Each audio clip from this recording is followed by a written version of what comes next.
అందరికీ నమస్తే. ముందుగా భారతదేశ పౌరులందరికీ 77వ గణతంత్ర దినోత్సవ శుభాకాంక్షలు. 1947 స్వాతంత్ర దినోత్సవం, 1950 జనవరి 26 గణతంత్ర దినోత్సవం.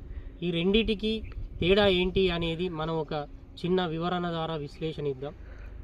ఏంటంటే 1947కు ముందు బ్రిటిష్ వారు మన దేశానికి వర్తకం ద్వారా వచ్చి ఇక్కడ ఉన్నటువంటి కొంతమంది రాజులకు కానీ సామంతులకు కానీ వర్తకం ద్వారా డబ్బును కానీ లేక ఇతర ఆకర్షణీయమైన వస్తువులను ఆశగా చూపి మెల్లమెల్లగా మన భారతదేశంలో చొరబాటు చేసి భారతదేశ పౌరులను, భారతదేశంలో ఉన్నటువంటి ప్రజలందరినీ కూడా హింసించుకుంటా వాళ్ళ బ్రిటిష్ రూల్ను ఇక్కడ అమలు చేసి మత మార్పిడి, బలవంతమైన మత మార్పిడి ద్వారా మతాన్ని మార్పిడి చేసి క్రిస్టియానిటీని పెంపొందించి, అదేవిధంగా ఎక్కడైతే స్వేచ్ఛగా బతుకుతున్నారో, ఎక్కడైతే సంపద ఉందో ఈ సంపదనంతా స్వేచ్ఛనంతా కొల్లగొట్టి వాళ్ళను ఒక బానిసలుగా చేసి ఎంతోమందిని హింసించడం జరిగింది.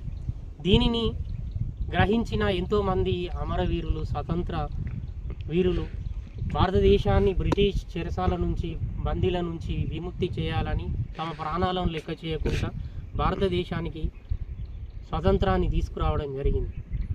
దాని తర్వాత మనం జనవరి 26 గురించి మాట్లాడుకుంటే, ఎప్పుడైతే 1947కు ముందు బ్రిటిష్ రూల్స్ ఉన్నాయో, బ్రిటిష్ చట్టాలు ఉన్నాయో, ఆ చట్టాలనే మనం ఎందుకు అమలు చేయడం? మన దేశంలో ఉన్నటువంటి పౌరులు, ప్రజలు ఇంకా స్వేచ్ఛగా బతకాలి, ఎలాంటి పీడనకు గురి కావద్దు, ఎలాంటి ఒత్తిడికి లోను కాకుండా ఉండాలని మహనీయులు, విద్యావేత్తలు ఎంతోమంది డాక్టర్ బిఆర్ అంబేద్కర్ గారి అధ్యక్షతన రాజ్యాంగ కమిటీని ఏర్పాటు చేసి మనిషికి కావలసిన ప్రాథమిక హక్కులైనటువంటి వాటి ఏమైతే ఉన్నాయో వాటిని కల్పించడం జరిగింది. ఓటు హక్కు కావచ్చు. ఇప్పుడు మనం చూసుకుంటే ఈ ఓటు హక్కు ఏమైతున్నదో, స్వేచ్ఛగా భారతదేశ పౌరుడు 18 సంవత్సరాల నిండి ఉండి ప్రతి ఒక్కరికి కూడా ఓటు హక్కును రాజ్యాంగం ద్వారా కల్పించడం జరిగింది. ఈ ఓటు హక్కును కూడా ఎలాంటి వాటికి లొంగకుండా స్వేచ్ఛగా తమ హక్కును తాము వినియోగించుకోవచ్చని భారత రాజ్యాంగం మనకు కల్పించింది. కాబట్టి ఓటును కూడా దుర్వినియోగం చేసుకోకండి. అదేవిధంగా రాజు అయినా పేద అయినా ఒకటే న్యాయం ఉండాలని రాజ్యాంగంలో న్యాయానికి సంబంధించిన హక్కును కూడా కల్పించడం జరిగింది.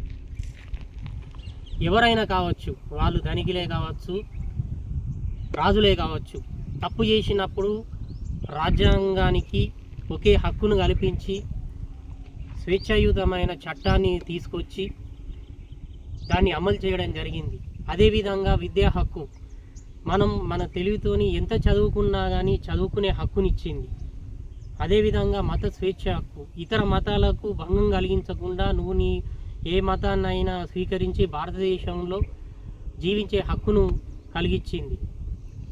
ఇన్ని రకాల హక్కులు కలిగించింది కాబట్టి రాజ్యాంగం అమల్లోకి వచ్చిన జనవరి 26 రోజున మనం గణతంత్ర దినోత్సవంగా జరుపుకుంటాం. కాబట్టి దేశం మనకు ఎన్నో రకాల హక్కులను కల్పించింది. దేశం మనకు ఎన్నో రకాల వనరులను కల్పించి స్వేచ్ఛగా మనల్ని జీవించే అటువంటి సదుపాయాలను కల్పించింది. కాబట్టి మనం కూడా ఈ దేశానికి రుణపడి ఉండి అప్పుడప్పుడు దేశానికి ఉపయోగపడే పనులను చేసుకుంటూ ఉండాలని, చట్టానికి లోబడి మనం ఏం చేసినా కానీ చట్టానికి లోబడి చేయాలని కోరడం జరుగుతుంది. ఇలాంటి మన గొప్ప రాజ్యాంగాన్ని ప్రపంచ దేశాలు కొనియాడడం జరిగింది. ప్రపంచ దేశాలకు మన రాజ్యాంగం ఒక ఆదర్శంగా నిలుస్తుంది. కాబట్టి మన రాజ్యాంగాన్ని గొప్పను వివరించి మన రాజ్యాంగం అమల్లోకి వచ్చినటువంటి జనవరి 26 గణతంత్ర దినోత్సవ శుభాకాంక్షలను మళ్ళీ కూడా జనం అందరికీ తెలియజేయడం జరుగుతుంది. ధన్యవాదాలు.